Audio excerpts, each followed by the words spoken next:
with an unimaginable disaster. While nothing can bring back what many have lost, the president and his administration are continuing to use every tool at our disposal to help fight these fires and ensure that the communities impacted are able to recover. The president has received regular briefings on the fires, and at his direction, his team has been in contact, constant contact, with their state and local counterparts from the day the fire started. Just last night, he spoke separately with Governor Newsom, Senator Schiff, Congressman Sherman and Lieu, Mayor Bass, and LA County Supervisors Solis and Barger to discuss the latest updates on the wildfires across Los Angeles. And earlier this week, the president was in California where he received briefings from personnel on the ground and met with firefighters who are on the front lines of this response to ensure they have the resources they need. As soon as the fires broke out, FEMA approved fire management assistance grants to reimburse California for firefighting costs, and the president immediately approved the state's request for a major disaster declaration for California, allowing impacted communities and survivors to immediately access funds and resources to jumpstart their recovery. As you just heard from the president moments ago, we have made some progress over the last 24 hours. Overnight, local, state, and federal firefighters partially contained some of the largest wildfires. There is still a long way to go, but we will continue to be with the people of California every step of the way. Other actions the Biden-Harris administration has taken is to support local firefighting efforts include 5 U.S. Forest Service large air tankers operating in Southern California with an additional tanker en route, over 20 federal firefighting helicopters performing operations in the area in support of state and local firefighters. Additionally, 2 air firefighting system units are being deployed from each of the California and Nevada National Guards, and 10 Navy helicopters with water buckets are en route from San Diego. And Colorado is providing assistance from the mobilization of aviation assets as well as fielding of 50 engine companies to assist with firefighting on the ground. As always, we stand ready to provide further support as needed, and we urge residents in the affected areas to remain vigilant and heed the warnings of local officials, especially if you have been ordered to evacuate. And to everyone impacted by this tragedy, please remember that we see you, we are with you, and we will do everything within our power to get you the help that you need. With that, I will turn it over to the FEMA Administrator, Criswell. The floor is yours. Thank you, Karine. Good afternoon, everybody. You know, I just want to start by telling everybody that has been impacted by these devastating fires that my heart is with each and every one of you. And I know that you continue to face these fires as they are still working to bring them under control. And unfortunately, this will probably be a life-changing event for so many of you. But FEMA is here along with our entire federal family to help you through this recovery process. We are going to continue to support the state and the local jurisdictions, the local first responders, as they continue to try to contain this fire and eventually extinguish this fire. I arrived on the ground yesterday, as Karine said, at the direction of the president. I had an opportunity to meet with Governor Newsom and Mayor Bass. We discussed what their immediate needs were, as well as began the conversation about what their recovery needs are going to be. The governor, the mayor, and I had an opportunity just before this to also brief the president and the vice president about what their concerns are, about what their needs are going to be, and provided an update on the current status of the firefighting operations. Yesterday, I also had an opportunity to receive briefings from the incident command posts at the Palisades fire, as well as the Eaton fire. And I think the most important thing that I want to make sure I continue to get across to everyone is this situation is still very dangerous. It is still very dynamic. The winds have died down today, but as I just got a weather briefing at the county EOC, the winds are going to increase again in the coming days. And so people still need to stay vigilant. They need to listen to their local officials. They need to heed their advice so they can keep themselves and their families safe. I also want to just take a minute to commend all of the amazing and heroic work that the firefighters are doing around the clock to fight these fires. They have been working night and day. I had a chance to speak with several of them, some of them whose homes have also been lost or their families have had to evacuate. Yet they still show up every day supporting their communities, trying to keep them safe. And I just want to say thank you. I want to thank all of them for their heroic efforts because they are making a difference. Now, while the National Interagency Fire Center continues to provide resources to support CAL FIRE and the Los Angeles County and City Fire Departments, FEMA is also supporting the recovery efforts. We're supporting those that have been impacted by this fire. I even met with the SBA administrator here just briefly, who is also here to support them, businesses and individuals that have been impacted by these fires. With the quick major disaster declaration, residents can now register and begin their recovery journey.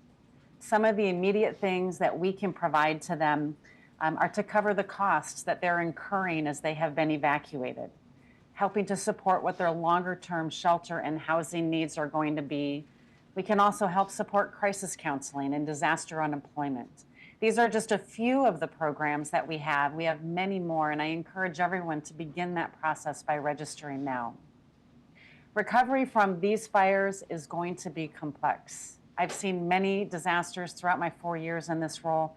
This is certainly one of the worst that I have seen. And the debris removal alone is going to be one of the major things that we have to accomplish, that the state has to accomplish to get this recovery journey started. And that's why when President Biden authorized 100% reimbursement for the first 180 days is really going to set the stage to jumpstart this recovery for these communities. I had a chance to drive through some of the communities that were impacted as well. And it's not just the homes that are lost. We've seen schools that have been destroyed, businesses, small businesses, religious institutions. These are things that we are going to be able to help with temporary facilities like temporary schools to help get children back into the schoolhouse, but also any other emergency measures as they begin the work of permanent repair. Thousands of homes have been destroyed, and we continue to hear the numbers change, but know that this is going to be a long-term recovery for all of these individuals that have been impacted.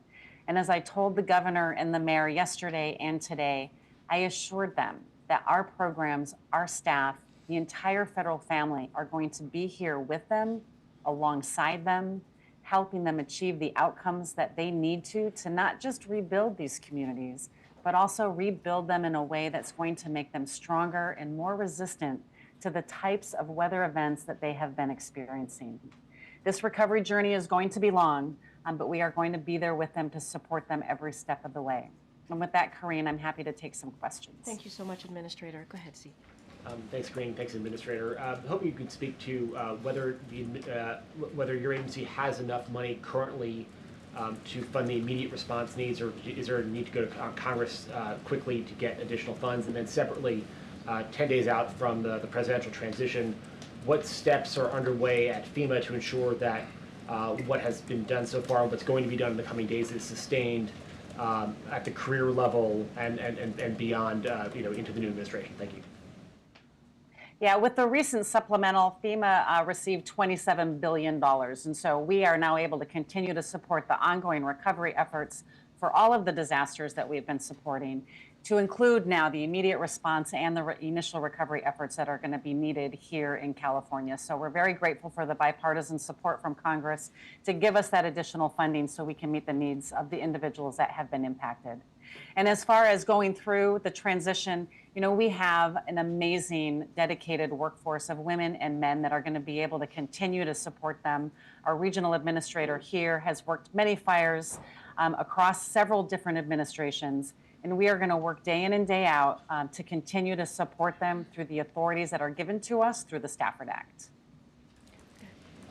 Thank you, Administrator, for taking our questions. I wonder, realistically, how quickly will people be able to obtain these temporary living quarters? What are you doing to set those up? Where are you setting them up? And how are you making sure to get in contact with people that may need those temporary shelters? Yeah, so the first step that everybody needs to do, there's two things. They need to register for assistance with FEMA so they get in our system and we can continue to work with them on a case-by-case basis, because we know that everybody is going to have an individual and unique need, and they need to contact their insurance company because their insurance company may also provide alternate living expenses. We have a suite of tools, and one of the biggest tools and the best resources we have is reimbursing individuals for either the hotel costs that they're experiencing right now, or if they find a place to rent, reimbursing them for rental assistance. Given where we're at right now, we know that there's going to be a lot of rental resources, and that's going to be the best resource and the best tool that we have to support the families that have been impacted. But we have other tools in our toolbox. And so again, we want to work with everybody individually because we know that everybody's situation is going to be different, and we're going to apply the right tool for their particular situation. Thank you, Administrator. I know you can't obviously put a dollar sign on this, but can you just help us put into perspective a bit how you think the cost of this may compare to the cost of other recent natural disasters? And I'm hoping you could also comment on some misinformation that's out there. We've seen these erroneous evacuation orders and how concerned you are that may lead to people to not responding to or not paying close enough attention to actual real alerts. Yeah, it's really hard right now on the cost of the disaster to put a number on it because we haven't been able to assess how much of the infrastructure has been damaged. I mean, we know the thousands of homes that have been impacted, but the real cost of these disasters comes from how much of the actual infrastructure has been damaged, the roads, the water system, the power, but also the soft costs and the economic impact. We know that this is going to be billions. And so we really want to continue to focus right now on whatever we can do to continue to support California in getting this fire suppressed and starting this recovery process. And again, thanks to the bipartisan support of Congress, we have enough funding to support those recovery efforts and these response efforts. And as far as the misinformation and the alert that went out, I mean, we want to make sure people are getting timely and accurate information. And I will defer to the county for the specifics on what they're doing as far as that alert, but know that it's part of our wireless emergency alert platform that FEMA offers to state and locals, and we are providing technical assistance to them to make sure we can help them understand what happened and ensure that it doesn't happen again, because we have to be able to send out accurate information so we can give people the right information and they know to believe it.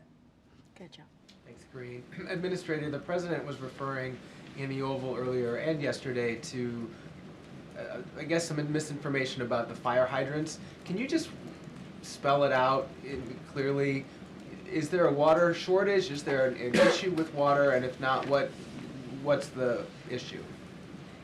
Yeah, I mean, I would really defer to the city and the county for the specifics, but what I have been briefed is that it was an overload of the system, right? There were so many simultaneous fires that happened at once.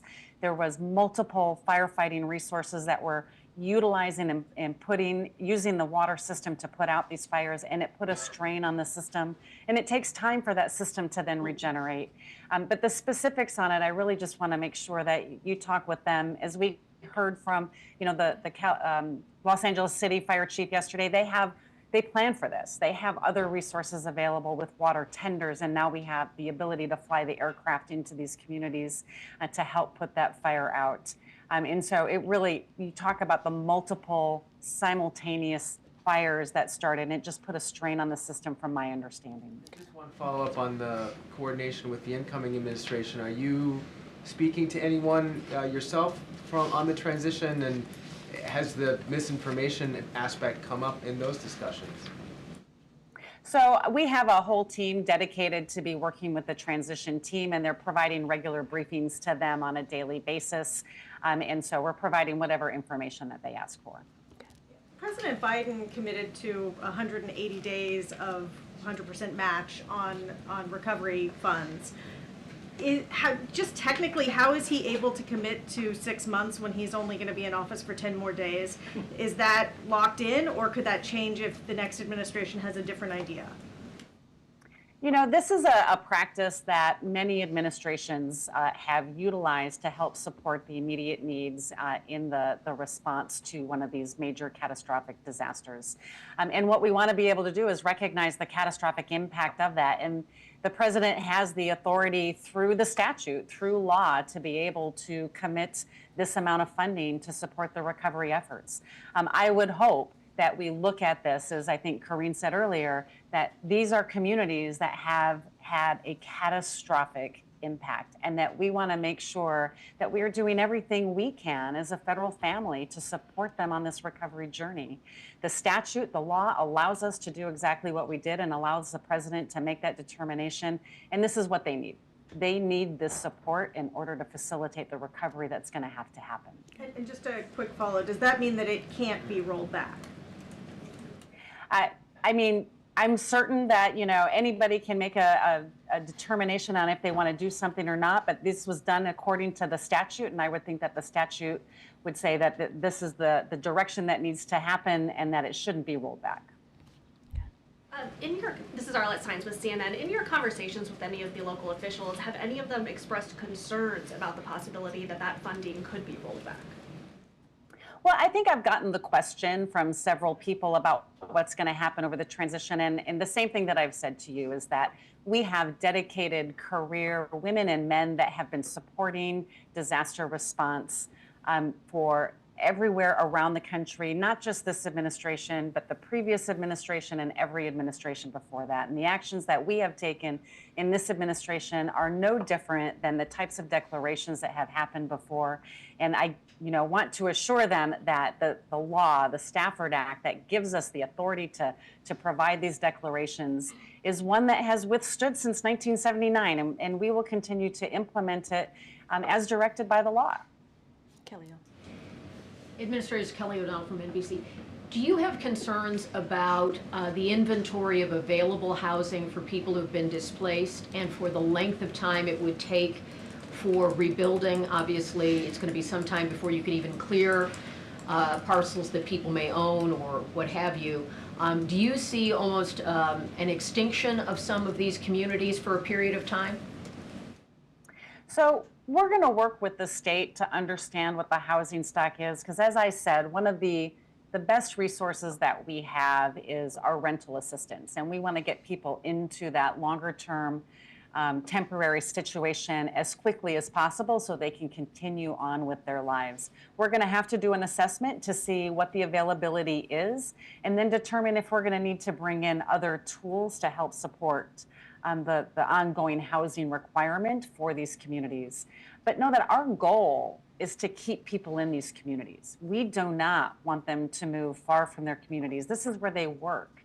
This is where their schools are. This is where their family, their religious institutions are. And so our goal is to find everything we can as close to their communities so they can keep the community part of them intact, right? The houses and the buildings might be gone, but the community stays, right? That community spirit will always be there. And so that is what our goal is, and that's what we'll work with the state and the county to achieve. In the back, go ahead. Thanks, Karine. Thanks, Administrator. The President previewed that the death toll was likely to increase. Does the federal government have a handle on how many missing people there are, as well as any advice you have for people dealing with air quality issues at the moment? So I didn't hear the second question, but to answer the first question, that's something I would have to defer to the state. All of those numbers come from the coroner to determine the number of fatalities, and the number missing is something that they'll track. We're just going to continue to support them if they need resources to help with that. And then what was your second question? Just about advice that you would have for people dealing with air quality issues in the area?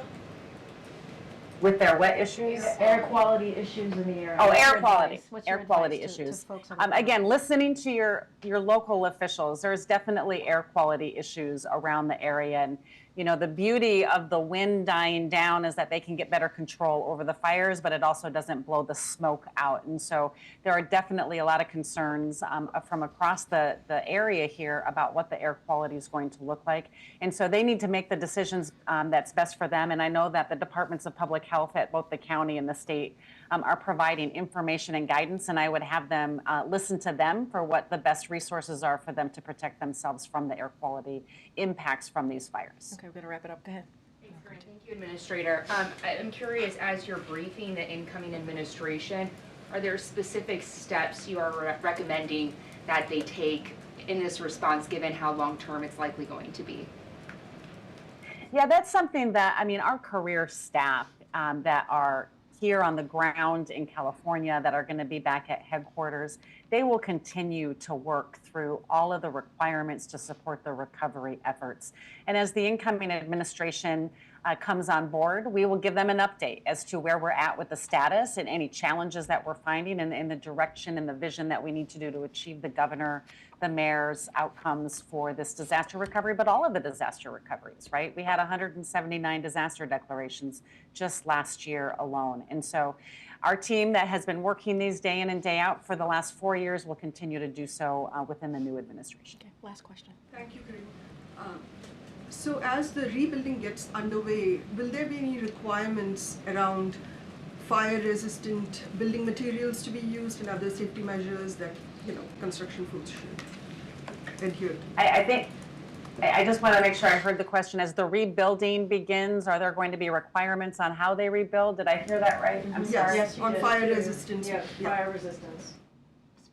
Yeah, so one of the things that we can do to help support these communities is we do have mechanisms through our mitigation programs, whether that's in the public infrastructure that's getting rebuilt or through our hazard mitigation grants that the state can offer. As they rebuild, we want them to rebuild in a way that helps make them more fire resistant. And so we encourage the use of that flexibility within our authorities to make sure that these communities are stronger to face any future events that they might see like this.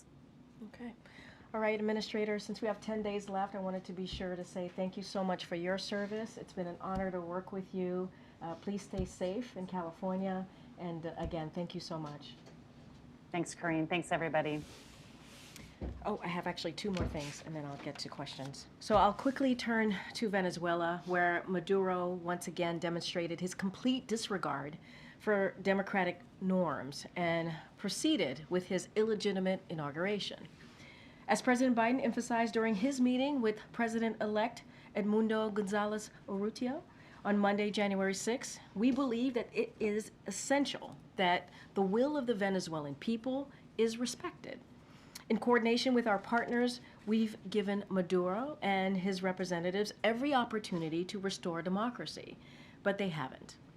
So today we are building on all of our previous actions and taking further major actions. We announced new sanctions on key Maduro-aligned officials as a part of our efforts to hold them accountable, and we imposed more visa restrictions totaling nearly 2,000 individuals.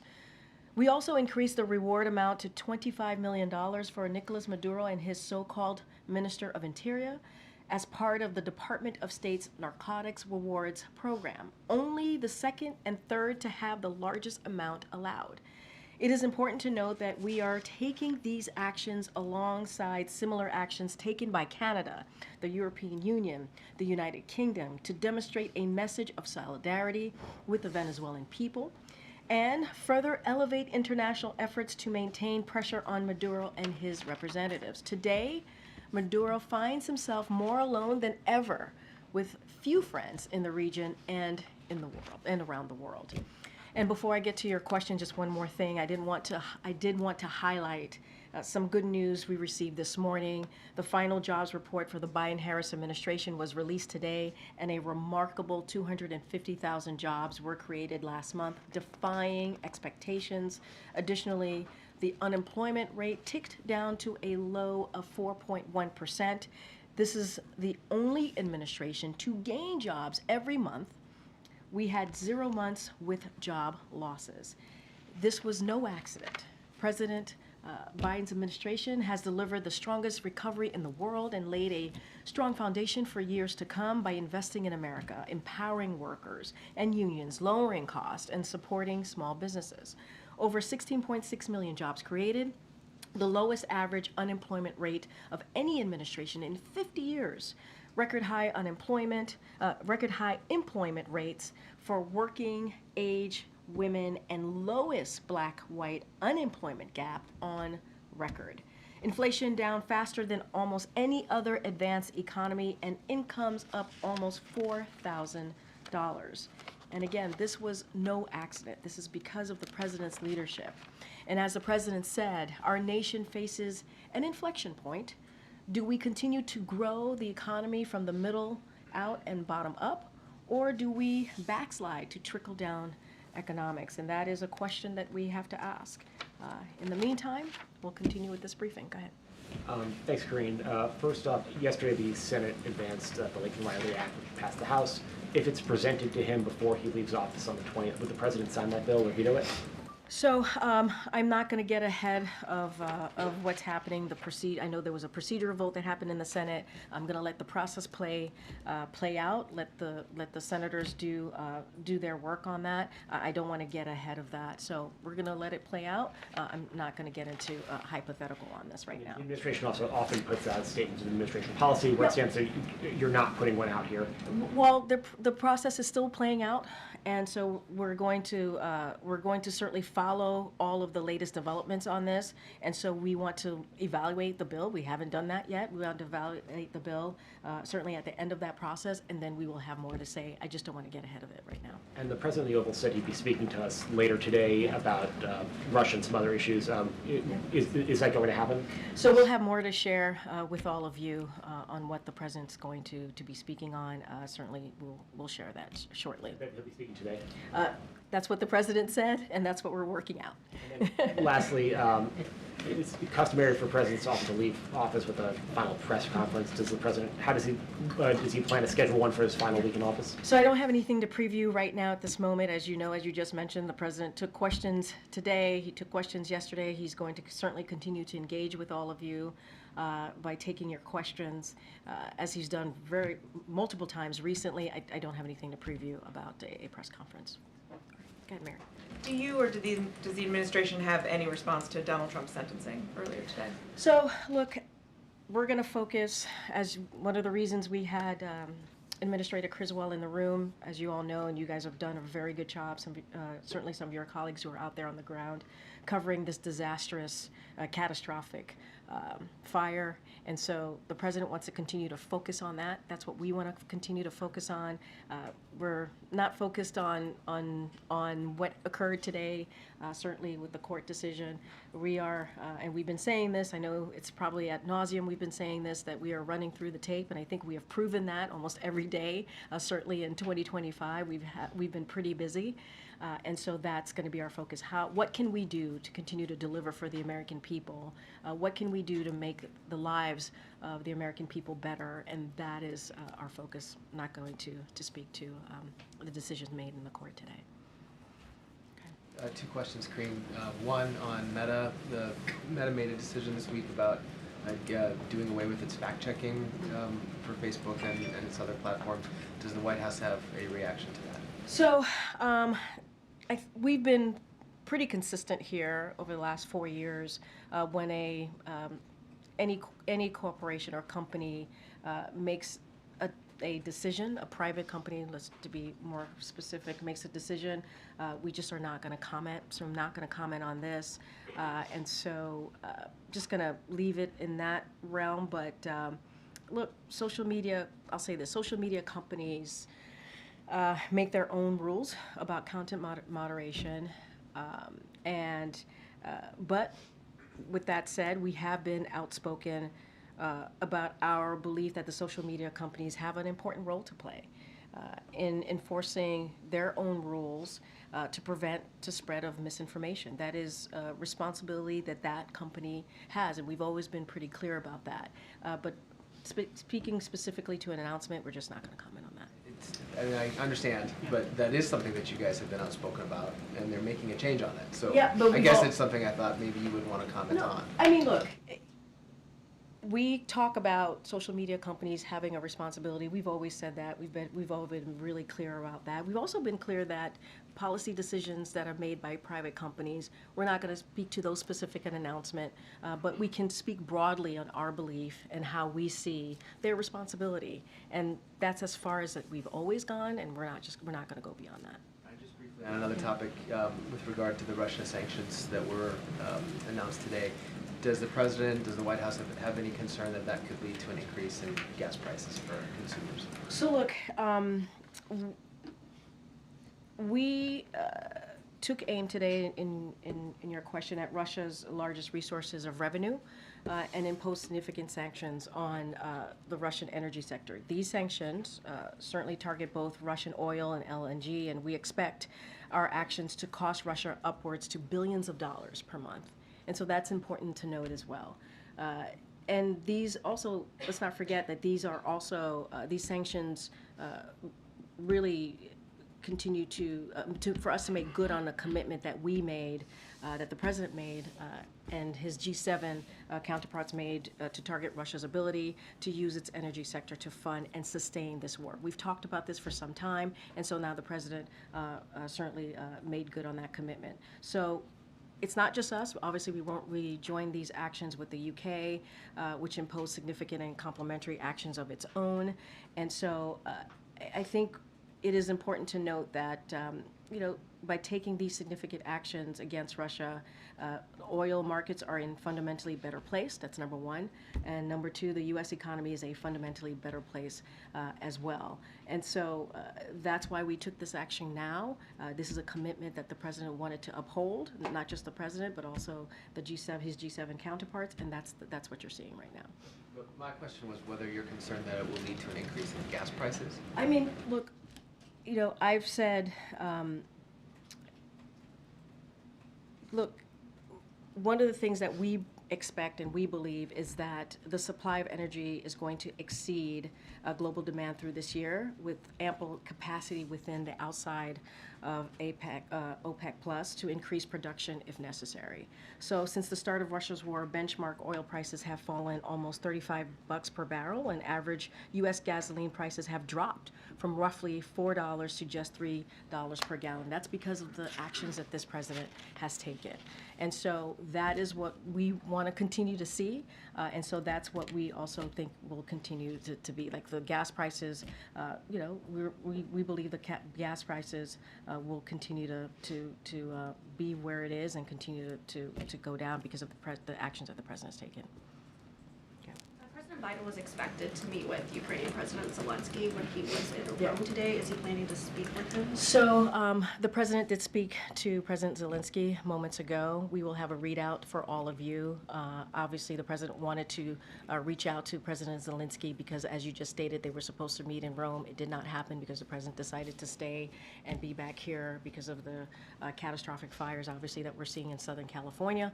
So the President decided to stay back, but they did have a conversation. They spoke moments ago, and so I know the team, before I came out here, was going to work on a readout, and so we'll have that out to all of you soon.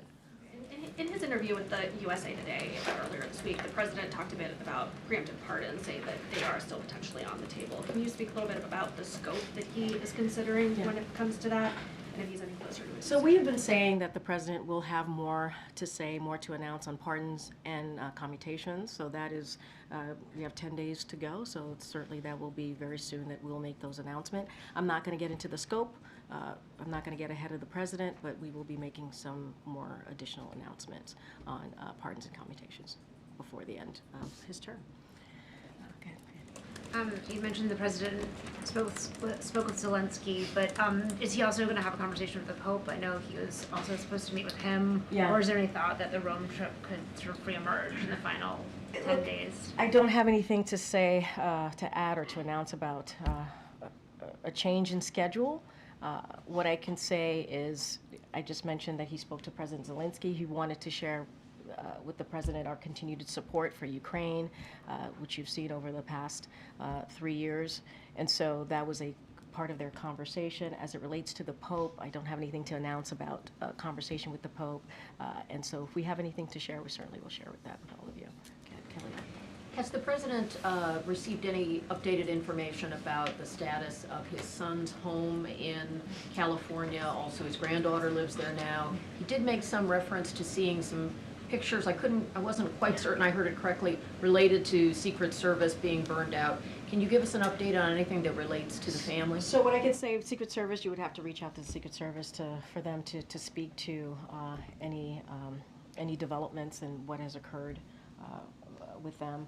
As it relates to the president and his son, I don't have anything else to add beyond what the president shared. Just don't have anything at this time.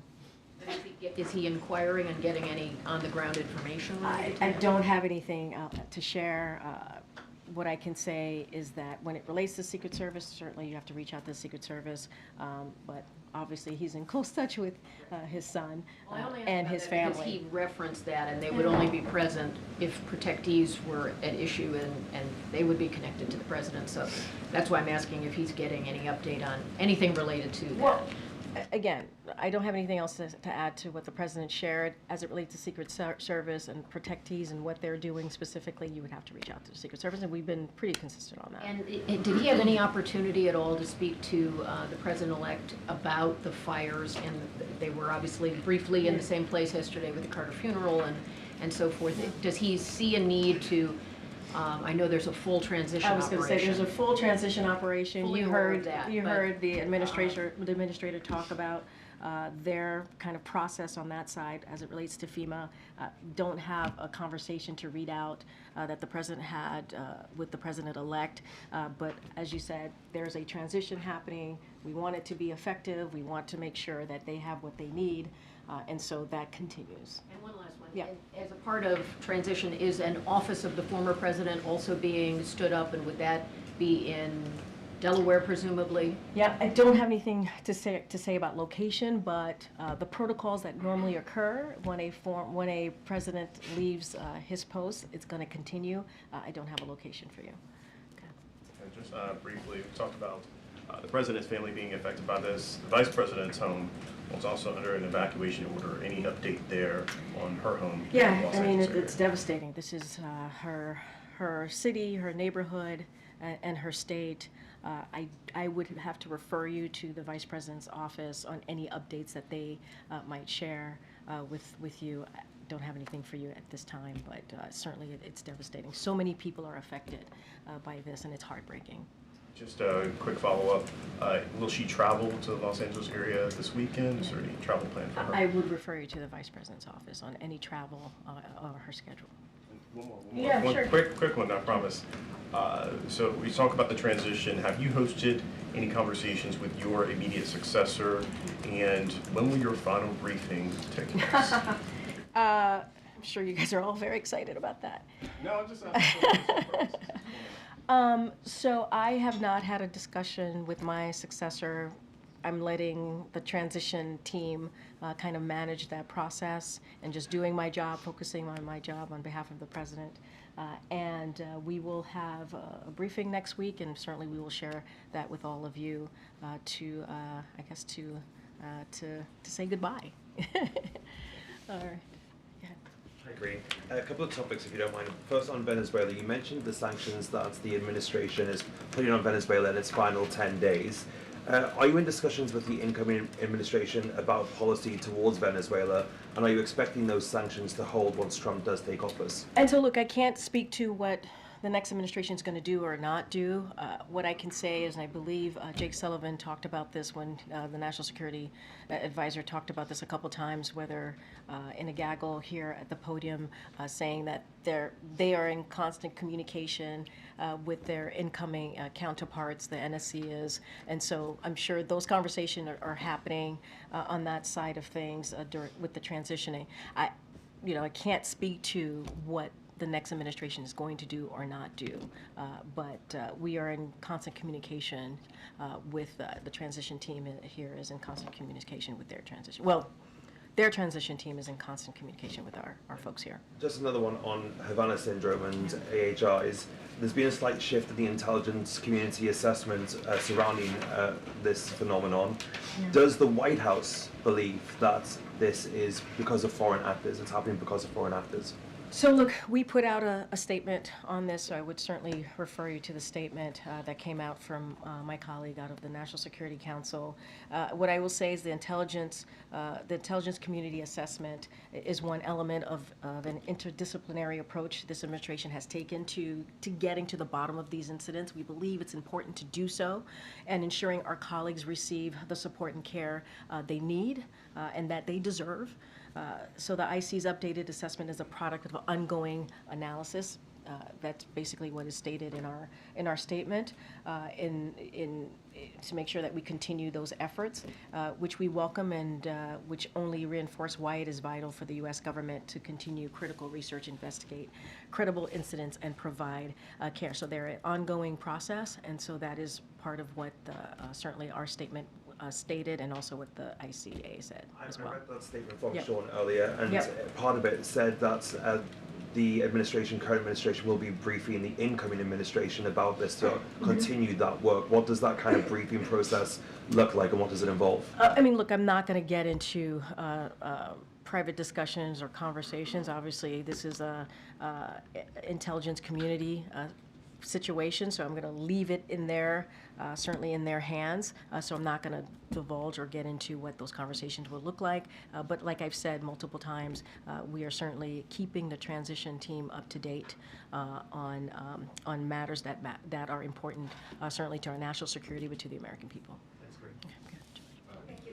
Go ahead, Josh. The Supreme Court indicated today that it will allow the TikTok ban or divestment ruling to proceed with the deadline of January 19th. Does the administration have a position on whether that should happen? Of course, the incoming administration, he's changed his view. So, look, we've been very clear about our position. Obviously, the president signed the bill, and we believe it's not a ban, it's a divestment, and obviously there are provisions in that on how to move forward. It's in the courts. We've allowed that process to play out. I don't have anything else to add beyond that. Divestment happened in 9 days. I mean, it seems like it's door number one at this point. I mean, look, we've been very clear where we stand on this. 9-10 days. I would certainly leave it up to TikTok to speak to that. Going back to the Russia sanctions, can you walk us through the thought process on this? Is this, the President-elect has obviously made clear his desire for some sort of deal to end the fighting. Yep. Is this trying to set the table for that by ratcheting up pressure on Russia? Another way of asking that is, why not do this earlier than now? I mean, look, this is, as I stated, this is a commitment that was made by the president and the G7 counterparts, his G7 counterparts, and we've always said that we were going to find ways to put pressure on Russia. We've always said that it is up to Russia to end this war. They can do it today. And we've been, I think, pretty clear on that. This is not the first sanctions. We've done multiple sanctions over the past almost 3 years as this war has gone on. And so this was, it wasn't just us. This was also in coordination with our allies and partners. And so that's what you saw. You saw UK make an announcement as well. But we've been clear. We've been clear that we were going to take actions. And so that's what you see from this administration.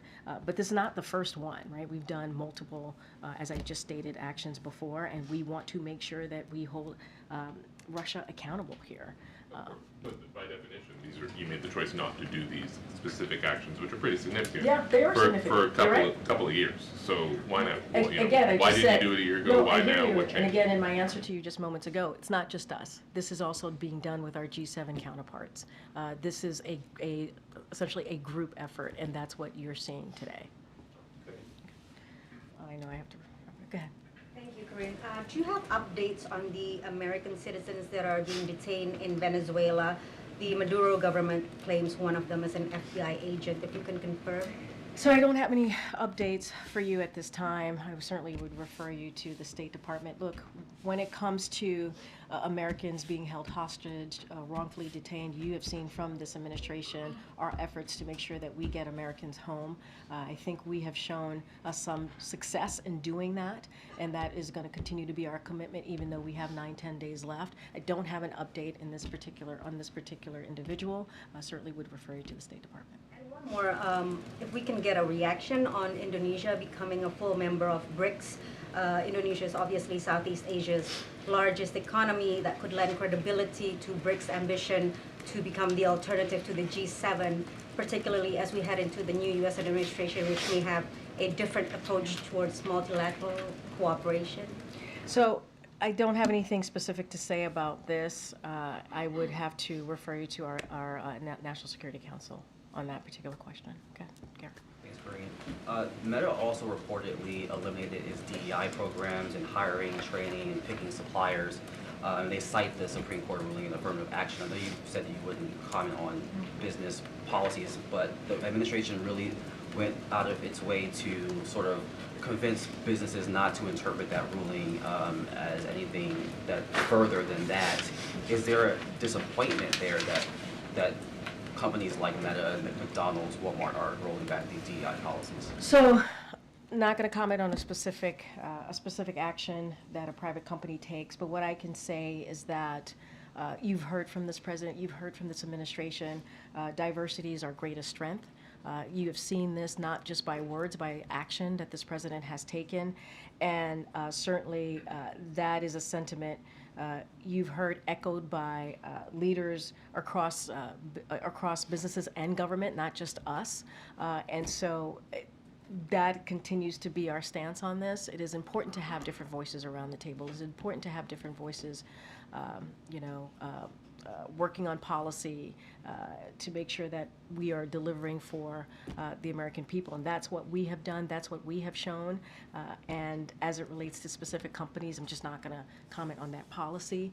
But I think by our actions and what you have seen us do over the last 4 years, our commitment to that, our commitment to making sure communities that are normally left behind have a voice or not, don't feel like they don't have access, and changing that around. We have done that in many ways, whether it's the economy, whether it's lowering cost on prescription drugs, making sure manufacturing jobs come back, helping for wages to go up. We have done this and shown our commitment to that.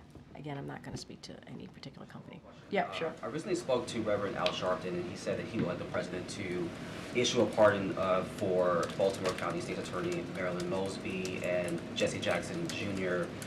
Can we expect to hear an announcement on any high-profile pardons such as these? Yeah, I'm not going to get ahead of the president. He's going to make some more announcements or pardons and commutations. Certainly, we've heard from groups out there who have certainly been very vocal about what they think the president should do. The president and his team is working through it. They're trying to figure out the best way forward.